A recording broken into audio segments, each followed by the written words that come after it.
फौज के दिल से जोशीमठ की गलियों तक रेडियो आईबेक्स तराना, धुन पहाड़ की।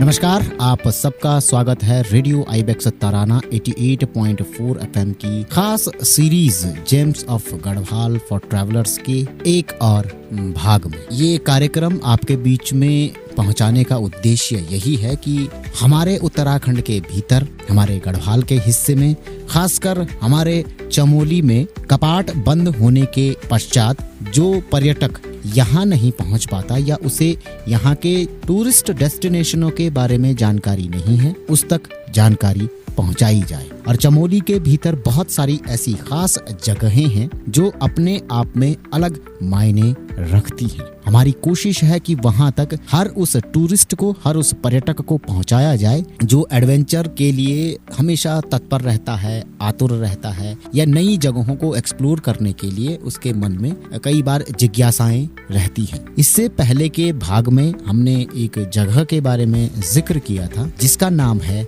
बेनीताल, और आज हम इस जगह के बारे में आप तक विस्तृत जानकारी पहुंचाने की कोशिश करेंगे। एक जगह है बेनीताल, और बेनीताल भारत के उत्तराखंड राज्य के चमोली जिले में स्थित एक शांत हिमालयी गांव है जो समुद्र तल से लगभग 2600 मीटर की ऊंचाई पर बसा हुआ, छिपा हुआ एक ऐसा रत्न है जो अपनी बेदाग प्राकृतिक सुंदरता, विशाल हरे भरे मैदानों और एक शांत झील के लिए प्रसिद्ध है।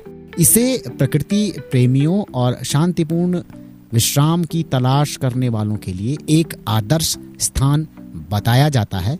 और इस जगह पर जो समुद्र तल से लगभग 2600 मीटर की ऊंचाई पर बसा हुआ जो ये गांव है, घने जंगलों और भव्य चोटियों से घिरा हुआ ये शांत मैदानी इलाका जो पहाड़ों पर स्थित है, हाल ही में भारत के पहले एस्ट्रो विलेज के रूप में प्रसिद्ध हुआ है। इसका कारण है कि यहाँ रात को आसमान पूर्णतः साफ रहता है, प्रकाश, प्रदूषण या अन्य चीजें यानी कि शोरगुल बहुत कम मात्रा में सुनाई दिखाई देता है। ये जगह खगोल विज्ञान प्रेमियों और प्रकृति प्रेमियों के लिए स्वर्ग के समान है। बेनीताल चमोली जिले के भीतर स्थित एक प्राचीन केदार खंड क्षेत्र का हिस्सा है जिसे हिंदू धर्म ग्रंथों में भगवान शिव का निवास स्थान माना जाता है। यह क्षेत्र पौराणिक कथाओं से समृद्ध है और माना जाता है कि यहीं पर कई ऋषियों ने वेदों, पुराणों के कुछ अंशों की रचना की थी। अन्य वेद, उपनिषद या ग्रंथों की रचना करने के लिए समय समय पर ऋषियों ने बेनीताल को भी चुना। कर्णप्रयाग से लगभग 31 किलोमीटर दूर मोटर योग्य सड़कों से अच्छी तरह से जुड़ा हुआ बेनीताल, कर्णप्रयाग से आप टैक्सी या निजी वाहन से सबसे अच्छे विकल्प के तौर पर चुनाव करके यहाँ पहुँच सकते हैं। यहाँ पहुँचने के लिए फिलहाल निकटतम रेलवे स्टेशन ऋषिकेश है जो कि यहाँ से करीब 250 किलोमीटर दूर है। निकटतम हवाई अड्डा जॉली ग्रांट देहरादून है जो कि लगभग 220 किलोमीटर की दूरी पर है। हवाई अड्डे या रेलवे स्टेशन से बस, टैक्सी या अपने व्यक्तिगत वाहन से आप कर्णप्रयाग की तरफ आएं और वहां से बेनीताल की तरफ प्रस्थान कर सकते हैं। इस जगह पर घूमने का सबसे अच्छा समय फरवरी से जून और सितंबर से नवंबर तक माना जाता है। खगोल विज्ञान की खोज में या जिज्ञासा रखने वाले व्यक्तियों के लिए बेनीताल किसी स्वर्ग से कम नहीं है। यहाँ से आप रात्रि के समय पर खुले साफ आसमान के नीचे से ग्रहों, नक्षत्रों और तारों को निहार सकते हैं। बेनीताल की स्थानीय संस्कृति व्यापक गढ़वाली परंपराओं का प्रतिबिंब है। ग्रामीण निवासी सरल कृषि प्रधान जीवन शैली को अपनाते हैं जिसमें उनकी जड़ें बड़ी गहराई से समाई हुई हैं। स्थानीय निवासियों के द्वारा यहाँ के रीति रिवाज और परंपराओं को आज तक संभाले रखा हुआ है। त्योहारों और विशेष अवसरों पर थड़िया, पांडव नृत्य, चांचरी जैसे पारंपरिक लोक नृत्य प्रस्तुत किए जाते हैं, जिनमें अक्सर ढोल और दमाऊ जैसे वाद्य यंत्रों का प्रयोग होता है। ये नृत्य महाकाव्यों और स्थानीय लोक कथाओं की कहानियों को बयान करते हुए इस क्षेत्र का मौखिक इतिहास संरक्षित करते हुए प्रस्तुत करते हैं। जब भी आप बेनीताल की तरफ जाएं, घूमें और वहां के स्थानीय भोजन आलू के गुटके का स्वाद जरूर लें। चौसू जो भुनी उड़द दाल का बना हुआ व्यंजन है, और काफलू जो पालक, मेथी और कंडाली जैसी हरी पत्तेदार सब्जियों से बना होता है। हर 12 साल में आयोजित होने वाली नंदा देवी बड़ी जात या राज जात इस हिमालय की चुनौतीपूर्ण पर्वतीय श्रृंखला से होकर गुजरती है, जो देवी के अपने ससुराल लौटने का प्रतीक है। इसके अलावा यहाँ आसपास खगोल पर्यटन सबसे ज्यादा फल फूल रहा है। बेनीताल एक एस्ट्रो विलेज के रूप में पर्यटन के मानचित्र पर उभर रहा है, और प्रदूषण कम होने, साफ आकाश होने के कारण तारों को देखने का यहाँ से अलग अनुभव होता है।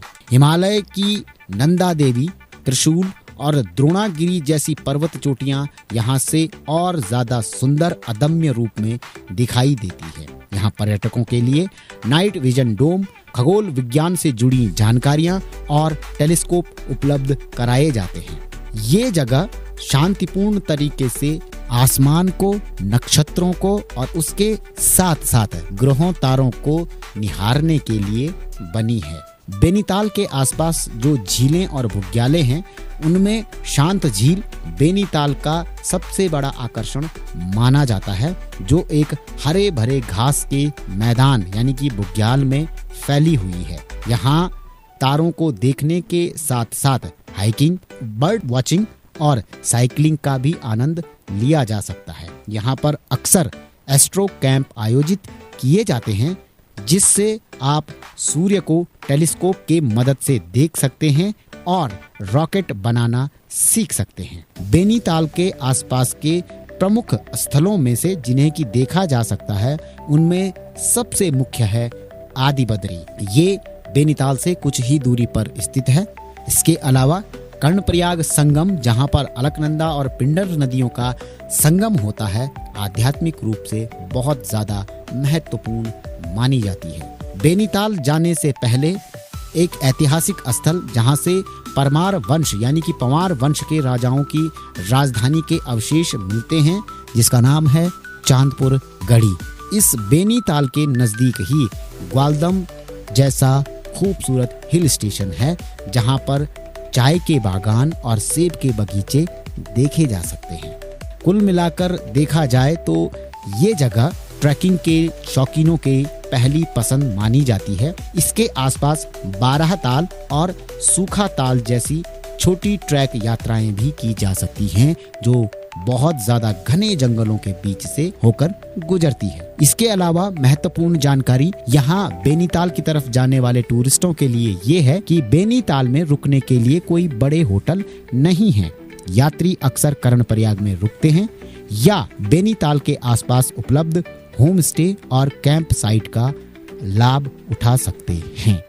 ये जानकारी अपने उन दोस्तों तक या उन लोगों तक पहुंचाई जानी चाहिए जो नई जगहों को एक्सप्लोर करना चाहते हैं, जो नई जगहों को देखना चाहते हैं, और जो हमारे आसपास बेहतरीन जगहें हैं उनके बारे में हम आप तक हर बार नई जानकारी जरूर लेकर आएंगे, ताकि उन जगहों का प्रचार प्रसार हो सके जो जगहें पर्यटन के मानचित्र पर अभी तक उभरी नहीं हैं, लेकिन जब वो पर्यटन के मानचित्र पर उभरेंगी या एक छोटे से प्रयास के माध्यम से उन चीज़ों को लोगों तक पहुंचाया जाएगा, तो लोग वहां पर पहुंचकर नई अनुभूति करेंगे। तो इन जगहों पर आप जरूर पधारें और हमें जरूर बताएं कि आपको हमारा ये कार्यक्रम कैसा लगा। तब तक सुनते रहिए रेडियो आईबेक्स तराना 88.4 FM। धुन पहाड़ की।